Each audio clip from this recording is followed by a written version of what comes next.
안녕하십니까. 이준호의 돈 버는 부동산 이준호입니다. 자, 뭐 좋은 소식들은 부동산 쪽에서는 뭐 계속 좋다 나쁘다 소식은 아니고 그냥 반복되는 얘기죠. 반복되는 얘기인데 답답한 얘기들이 계속 나오고 있습니다. 저희가 봤을 때는. 자, 그래서 오늘은 기본 베이직에 충실하자 이런 개념에서 우리 도시화공관 곽창석 대표님 모시고 집값이 형성되는 기본 원리라는 소재를 가지고 방송 진행해 보도록 하겠습니다. 오늘도 저희한테 좋은 도움을 주실 분은 주식회사 도시화공관 곽창석 대표 나오셨습니다. 안녕하십니까? 네, 안녕하십니까. 네. 오늘 주제는 아주 기본으로 돌아가자. 마치 그런 것처럼 집값이 형성되는 기본 원리라는 주제를 잡아주셨는데요. 네. 자, 한번 시작해 보시죠. 이게 뭐 원리에 관련된 내용이기도 하고요. 예, 예. 또 현재 시의성도 있는 겁니다. 예, 예, 좋습니다. 요즘에 보면은 좀 이해할 수 없는 일이 벌어지고 있는 것 중에 하나가 예. 이렇게 강력한 대책이 나왔으면은 집값이 떨어져야 되는데 그렇죠. 오히려 지금 집값이 오르고 있거든요. 예, 예.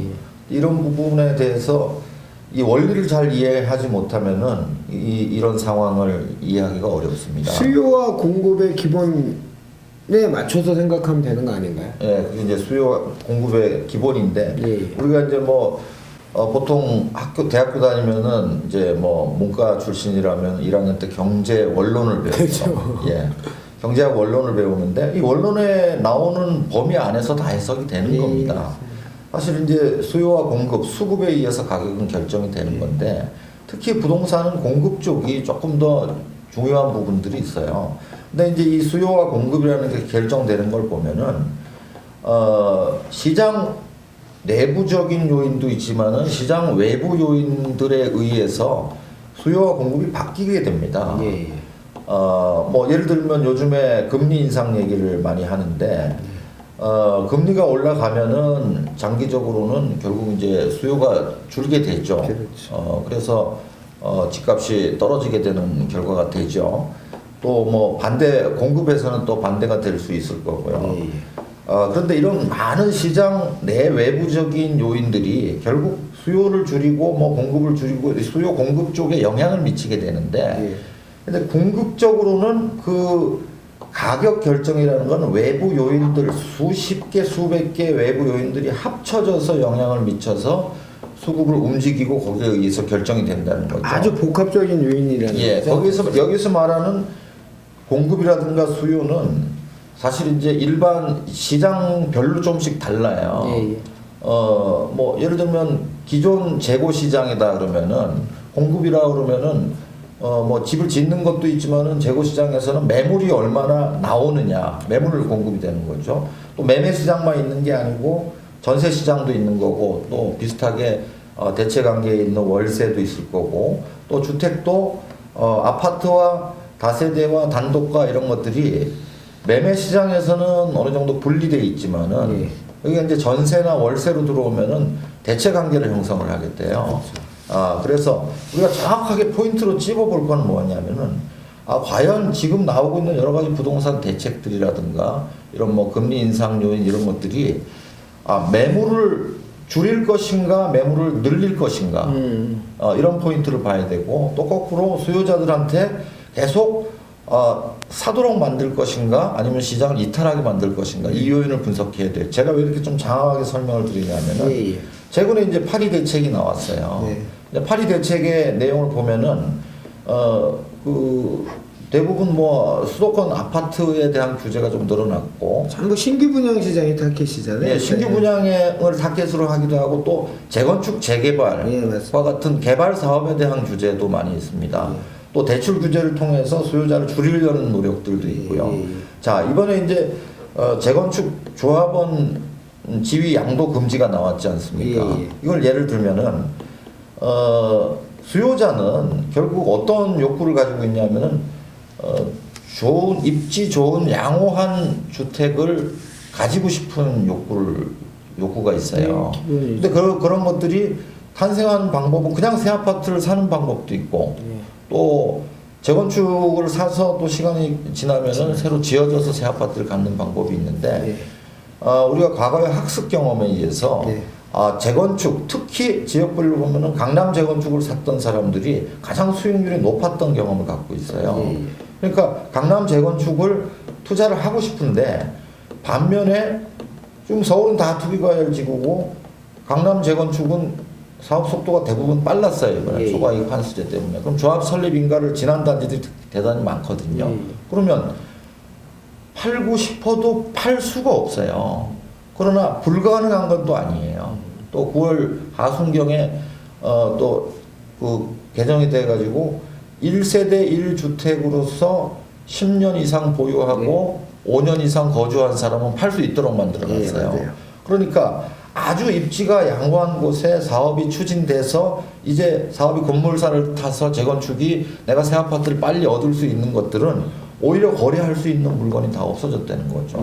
그리고 그 거래할 수 있는 물건이라는 게 겨우 1세대 1주택자 장기 보유자가 갖고 있는 물건인데 이해관계를 보면은 오히려 지금 힘든 분들은 2주택 이상 다주택자들이에요. 자, 이런 분들이 팔고 싶은데 팔고 싶은 사람들은 못 팔게 만들어 놓은 거예요. 그리고 1세대 1주택 장기 보유했으면은 그다지 급할 게 없어요. 그냥 어차피 20년, 30년 들고 왔는데 앞으로 10년 더 들고 간들. 그러니까 이런 분들만 팔 수 있도록 만들어 놓으니까 제가 볼 때는 시장의 매물량이 전체를 100%로 본다면은 한 1%에서 2% 줄어버리는 거예요. 98%, 99%가 없어져 버린 거예요. 자, 이렇게 되니까 여기 재건축을 살 분들은 어떤 선택을 하게 되냐면은 그러면 재건축에 조합 설립인가 난 건 안 되니까 조합 설립인가 아직 안 난 대로 또 흘러 들어가게 돼 있어요.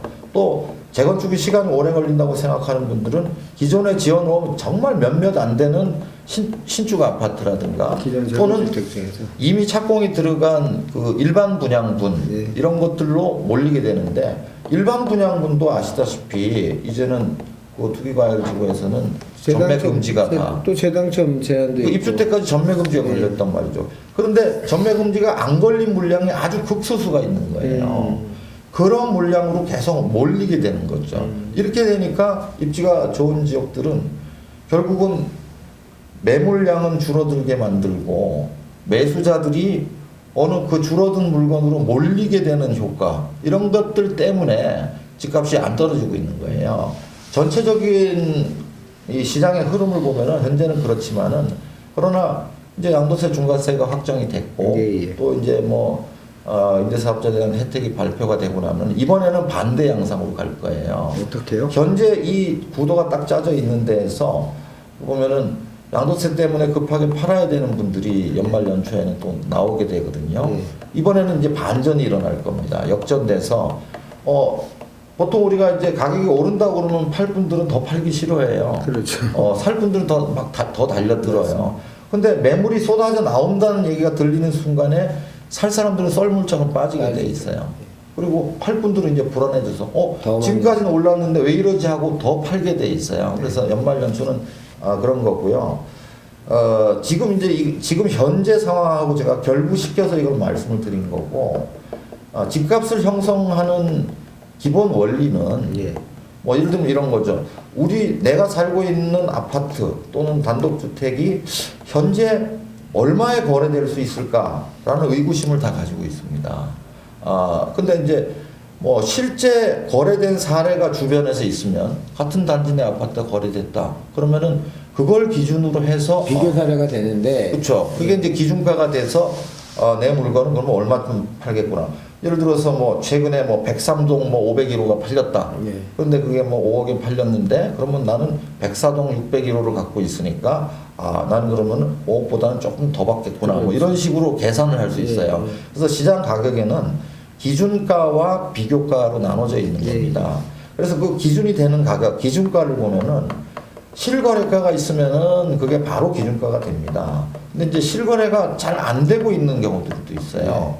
그런 경우에 기준가로서 이제 작용하는 게 멀리 떨어져 있는 곳에 실거래가도 되지만 인근 지역, 인근 지역도 되지만은 확고한 기준 가격이 있어요. 이게 뭐냐면은 이제 분양가라든가 또는 미분양이 돼서 미분양 할인가가 나온다든가 이런 고정돼 있는 가격들이 있으면은 이 경우에는 그러면 이제 우리 동네에서 인근 지역에서 신규 분양이 나왔는데 뭐 분양가가 평당 2천만 원에 나왔다.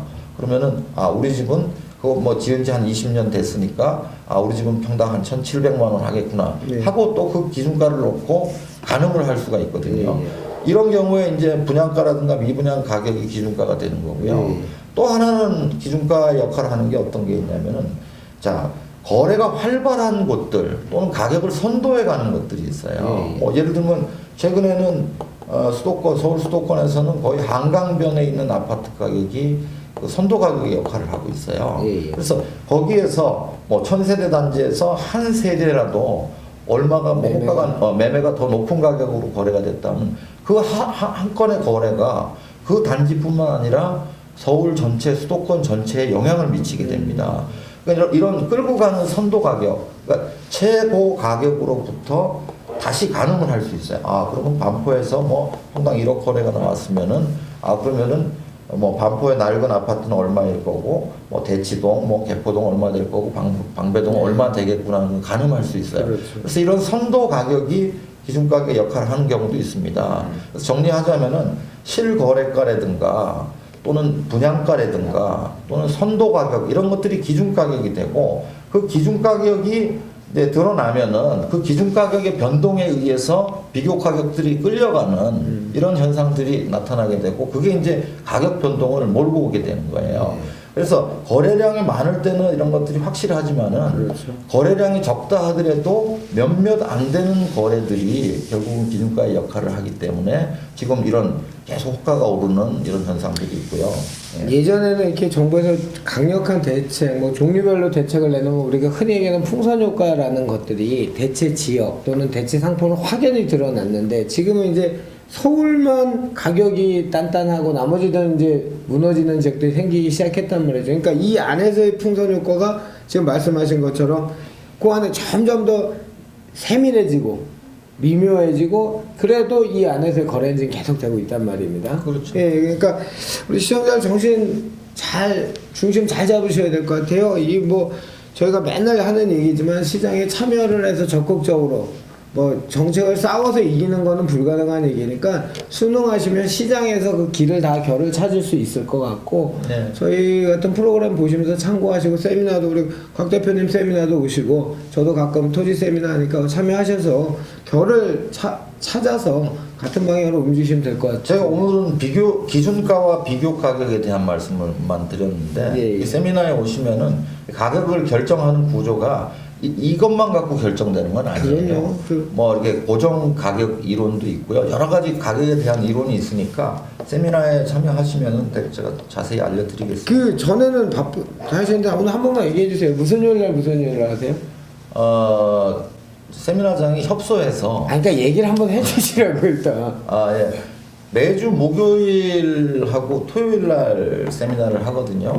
근데 반드시 사전 예약자에 한해서만 받고 있고 또 유료로 진행이 됩니다. 그래서 뭐 많은 돈은 아니지만은 뭐 10,000원씩 이렇게 받고 진행이 되니까. 그건 서로에 대한 약속이 믿음이니까. 예약이 되지 않으면은 참여를 못하십니다. 자, 곽창석 대표님 세미나는 목요일, 토요일날 있고요. 제 세미나는 화요일날, 금요일날 있습니다. 그러니까 그 곽 대표님 세미나 꼭 전화번호 나한테 곽창석 대표 세미나 참석하겠습니다 이렇게 예약해 주시면 예약자로 잡아드리고요. 뭐 들어서 다 여러분들한테 도움되는 얘기 좀 뭐 손해나는 얘기 있겠습니까? 하여튼 오늘도 집값이 형성되는 기본 원리 기준가와 비교가, 기준가는 실거래가 인근 지역에 거래 사례가 있으면 좋은데 없으면 분양가나 미분양 할인가 또는 선도지역 최고 가격을 이루는 유사지역은 아니고 그 선도지역의 가격이 형성되는 게 굉장히 많은 영향을 미친다. 오늘은 요 정도만 정리하고 뭐 궁금하신 사항이 있으면 저희 댓글 달아주시고요. 좋아요도 눌러주시고 세미나 참석하시고 자 다음 주에는 또 더 좋고 여러분들한테 도움되는 주제 찾아가지고 방송 진행하도록 하겠습니다. 오늘 수고하셨습니다. 감사합니다.